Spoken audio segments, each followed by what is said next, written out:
बिस्मिल्लाहिर्रहमानिर्रहीम व्यूअर्स, मैं रजा बुखारी हूं। आप देख रहे हैं बुखारी स्पीक्स यूट्यूब चैनल। तो इस चैनल पे आपके लिए सर्विस ओरिएंटेड वीडियोस आती हैं, जैसा कि आपको पता है। तो आज की वीडियो जी के सब इंस्पेक्टर पुलिस अगर आप बनना चाहते हो तो आपको क्या करना होगा, इन बातों पर खसूसी तौर पे अमल करना होगा और आज से ही अमल शुरू कर दें। बहुत जल्द वैकेंसीज आने वाली हैं। वैकेंसीज का वेट नहीं करना बेटे, हर वक्त तैयारी करते रहना है, पढ़ते रहना है। तो आपको क्राइटेरिया बहुत सी वीडियोज में बता चुका हूं, यहां पे मुख्तसर एक दफा क्राइटेरिया दोहरा देता हूं, फिर आपको वो सारी चीजें बता दूंगा जो आपने करनी है और आप अल्लाह के फजल से कामयाब होकर पाकिस्तान पुलिस में, पंजाब पुलिस में अपनी जॉब सर्विस का आगाज कर सकते हो। पाकिस्तान का लफ्ज इस्तेमाल किया कि पूरे चारों सूबे जीबी गिलगित बल्तिस्तान फाटा एजे के तमाम लोग इन्हीं रूल्स पर अमल करेंगे और पुलिस में भर्ती होंगे। 5 फीट 7 इंच आपका कद होगा, गर्ल्स का कद 5 फीट 2 इंच होगा। ग्रेजुएशन आपने की होगी, HEC से अप्रूव्ड आपकी डिग्री होगी, BA BS BSc इक्विवेलेंट तमाम डिप्लोमाज जिनको HEC ग्रेजुएशन लेवल मानता है वो सारे के सारे एलिजिबल हैं। 50% आपके मार्क्स होंगे। आपकी एज 20 साल से लेकर 25 साल होगी। 3 साल जनरल एज रिलैक्सेशन शामिल है। 28 साल तक आप अप्लाई कर सकते हो। ग्रेड आपका 14 होगा। 14वें स्केल में अप्रोक्सीमेटली आपकी तनख्वाह 50,000 50K से स्टार्ट होगी। कमोबेश हो सकती है, अंदाजन बता रहा हूं, अप्रोक्सीमेटली का मतलब यही होता है। मेल फीमेल दोनों, शादीशुदा गैर शादीशुदा दोनों, पाकिस्तानी मर्द शहरी औरतें तमाम इसमें अप्लाई कर सकते हैं। आपकी नज़र 6x6 होगी, विद आर विदाउट ग्लासेस, दोनों तरह से चल जाएगी। अब ये कितनी वीक है ये आप डॉक्टर से मशवरा कीजिएगा, DHQ या CMH हॉस्पिटल के डॉक्टर से, वो आपको सही तरह से बताएंगे जो रोजाना कैंडिडेट्स का मेडिकल करते हैं, जो जॉब्स हासिल करने के लिए आते हैं डिपार्टमेंट्स के साथ। अकलियतें अप्लाई कर सकती हैं, तमाम लोग पाकिस्तानी शहरी अप्लाई कर सकते हैं, रूरल डिफाइंड एरियाज के लोग अप्लाई कर सकते हैं, तमाम के तमाम लोग www.ppsc.gov.pk या gop.pk पे अप्लाई करोगे आप लोग, और इसी तरह से www.ppsc.info.pk इस वेबसाइट से आप इंफॉर्मेशन ले सकते हो, तमाम की तमाम मालूमात ले सकते हो। ऐड आने पे कंफर्म होता है, ऐड आने पे वेबसाइट्स खुलती हैं। आप लोग बार बार सवाल करते हो, बेटा मैं आपको बिफोर टाइम ये चीज़ें बता रहा होता हूँ ताकि आप तैयारी शुरू कर दो और आपका वक्त ज़ाया ना हो। तो सबसे पहले आप लोगों ने क्या करना है, आज से ही MCQs तैयार करने शुरू कर देने हैं। मल्टीपल चॉइस क्वेश्चंस जिस तरह से मैंने नोट्सों में बताया हुआ है, सेम उसी तरह से आपने रोजाना MCQs तैयार करने हैं। आज से ही मशक शुरू कर दें, प्रैक्टिस शुरू कर दें और वही 99 टॉपिक आपने तैयार करने हैं। आपका मल्टीपल चॉइस क्वेश्चन का पेपर 100% इंशाल्लाह ताला हो जाएगा, क्लियर हो जाओगे तमाम लोग। बहुत से बच्चे रोजाना फोन करते हैं कि सर मेरा एग्जाम क्लियर हो गया, मैं एयरफोर्स में हो गया हूं, मैं मिलिट्री में हो गया हूं, मैं पुलिस में हो गया हूं, मैं सिंध रेंजर्स वगैरह वगैरह, इस तरह के बहुत से बच्चे, उन सब के इंटरव्यूज भी आपको सुनवाएंगे इंशाल्लाह ताला। क्या सर इसमें नेगेटिव मार्किंग होती है? देखिए आप लोग, अगर नेगेटिव मार्किंग है, कैंडिडेट्स की इंस्ट्रक्शंस में लिखा होता है आपके पेपर के सबसे ऊपर, इंस्ट्रक्शंस टू द कैंडिडेट, वहां पे अगर लिखा हुआ है तो आपने बिल्कुल वो सवाल हल नहीं करने जो आपको बिल्कुल नहीं आते। 0.25 के हिसाब से नेगेटिव मार्किंग होती है। अगर आपके 4 जवाब गलत हुए तो आपका 1 नंबर कट जाएगा, वो जो सही आप कर चुके हो उनमें से। तो 99 टॉपिक आपने तैयार करने हैं रोजाना से। और दूसरा काम क्या करना है, आपने डेली खबरों के साथ टच रहना है, अखबार के साथ टच रहना है, रेडियो के साथ टच रहना है, हर वक्त चीजें तैयार करते रहना है, कैटेगराइज करके चीजों को।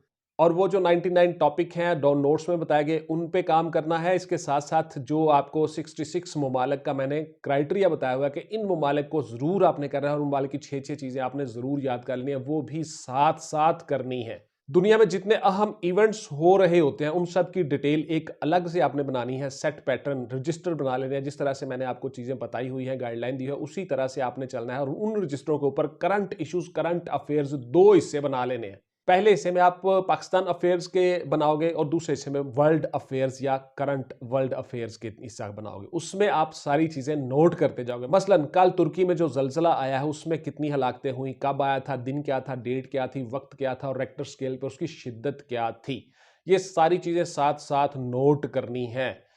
बहुत से इश्यूज होते हैं हर वक्त दुनिया में चल रहे होते हैं, पाकिस्तान में चल रहे होते हैं, उन सबको आपने उस रजिस्टर पे उतारते जाना है। इस तरह से आपकी 2 चीजें तैयार हो जाएंगी। आपका पेपर भी हल हो जाएगा मल्टीपल चॉइस क्वेश्चंस का और आपका इंटरव्यू बड़ा ही अच्छा हो जाएगा। और जितना आपके पास नॉलेज होगा उतने आप कॉन्फिडेंट होंगे। बहुत से बच्चे सवाल करते हैं कि सर मेरा कॉन्फिडेंस नहीं होता, मैं कॉन्फिडेंस लूज कर जाता हूं, मुझ में वो एतमाद नहीं है, तो ये इसी वजह से होता है कि आपके अंदर नॉलेज नहीं होता। जब आपसे सवाल किया जाता है आपको उसका जवाब ही नहीं आता, तो फिर आप दाएं बाएं देखते हो या तुक्का लगाने की कोशिश करते हो, तो आप उसमें फेल भी हो जाते हो और कंफ्यूज भी हो जाते हो। झूठ जो है वो इंसान के चेहरे से अयां हो जाता है। तो इसलिए आप लोगों में कॉन्फिडेंस नहीं होता, lack of study, lack of information, lack of knowledge. तो ये सारी चीजें आपने अपनी जात के अंदर पैदा करनी है। बुक रीडिंग की आदत डालनी है, how to build your confident, how to improve your confidence. ये सारी की सारी वीडियोस मेरे चैनल पे पड़ी हुई हैं, देख सकते हो। बड़ी अच्छी मैंने वीडियो बनाई हुई है, किस तरह से आप कॉन्फिडेंस बहाल कर सकते हो, आपका कॉन्फिडेंस किस तरह से इंप्रूव हो सकता है, बॉडी लैंग्वेज क्या होती है, बॉडी पोस्चर क्या होता है, इस पर बड़ी डिटेल से मेरी एक वीडियो पड़ी हुई है चैनल पे, वो जरूर देख लीजिएगा। आपने बुक रीडिंग की आदत डालनी है, और जो 29 बुक्स की मैंने फहरिस्त साथ भिजवाई हुई है, उसमें से अक्सर किताबें बच्चों की घर में पड़ी होती हैं, सिर्फ आप उनको पढ़ते नहीं हो, पता नहीं आपको करना क्या है। यही मैंने गाइडलाइन मुकम्मल दी हुई है नोट्सों में। वो सारी की सारी बुक्स आप ले आओ, जिसमें से कुछ बुक्स कम है वो बाजार से ले आओ, और बाकी बुक्स आपके घर में मौजूद हैं, उनको आपने पढ़ना है, और किस तरह से पढ़ना है, क्या क्या करना है, वो सारी चीजें नोट्सों के मुताबिक बताए गए तरीके पर आपने अमल करना है। तो इस तरह से बुक रीडिंग की आदत डाल ली आपने, आपने अखबार की आदत डाल ली, आपने टीवी के आगे बैठने की आदत डाल ली, खबरों के टाइम पे, हर वक्त नहीं, और हर चीज साथ साथ नोट करनी है, और किस तरह से नोट करनी है, बताए गए तरीकाकार के मुताबिक हर चीज आपने क्लियर करते जाना है। अगला पॉइंट, उसके बाद फिर आपने देखना है कि आपका कंपटीशन है, पूरे पाकिस्तान से लोग अप्लाई कर रहे होते हैं, पूरे पंजाब से लोग अप्लाई कर रहे होते हैं, जिस भी सूबे में आप एग्जाम दे रहे हो उस सूबे के तमाम लोग आए हुए हैं, और बहुत से ऐसे बच्चे हैं जो कमिटमेंट और डिवोशन के साथ पढ़ के आए हुए हैं, जिनको पता है, जिनका नॉलेज है, और जिन्होंने नोट्सों के मुताबिक तैयारी की हुई है, वो बच्चे सबसे आगे निकल जाएंगे इंशाल्लाह ताला। तो आप लोग इस कंपटीशन के लिहाज से अपने आप को तैयार करोगे। अच्छा जी, बहुत से बच्चे कहते हैं कि सर टाइम कितना? बेटा बहुत ज्यादा टाइम आपको स्टडीज को देना चाहिए। मैंने ऐसे लोग, ऐसे बच्चे भी देखे हैं जिन्होंने सीएसएस में टॉप किया, हमारे साथ वो तैयारियां करते थे। वो लोग 24 घंटों में से 18-18 घंटे पढ़ते थे। Would you believe? 16 घंटे, 12 घंटे, 18 घंटे पढ़ते थे। ऐसे लोगों को मैं जानता हूं, वो सीएसएस के टॉपर हुए, उन्होंने फॉरेन सर्विस ज्वाइन की, उन्होंने डीएमजी ज्वाइन की, जो अभी पाकिस्तान एडमिनिस्ट्रेटिव ग्रुप है, जिसमें असिस्टेंट कमिश्नर आप बनते हो, वो सारी की सारी चीजें। और इस तरह से स्टडी आपको करनी पड़ती है। आप अगर इतना ज्यादा नहीं पढ़ सकते, कम से कम 10 घंटे जरूर आपको पढ़ना चाहिए, तब आप कामयाब होते हो, तब आपको सक्सेस मिलती है। सक्सेस कभी याद रखना प्लेट में रख के कोई नहीं देगा, और ना सक्सेस का कोई शॉर्टकट होता है। हमेशा याद रखिएगा, आपको स्ट्रगल करनी पड़ती है। जिंदगी जिद्दोजहद का नाम है, बरतराज अंदेशा है, सूदो जया है जिंदगी, है कभी जां और कभी तस्लीम जां है जिंदगी। तू इसे पैमाना इमरोज़े फरदा से न नाप, जावदां पे हमरवा हरदम जवां है जिंदगी। तो कोई अंदाजा कर सकता है उसके जोरे बाजू का, निगाह मर्द मोमिन से बदल जाती हैं तकदीरें। खुदी को कर बुलंद इतना कि हर तकदीर से पहले खुदा बंदे से खुद पूछे, बता तेरी रजा क्या है, क्या चाहता है।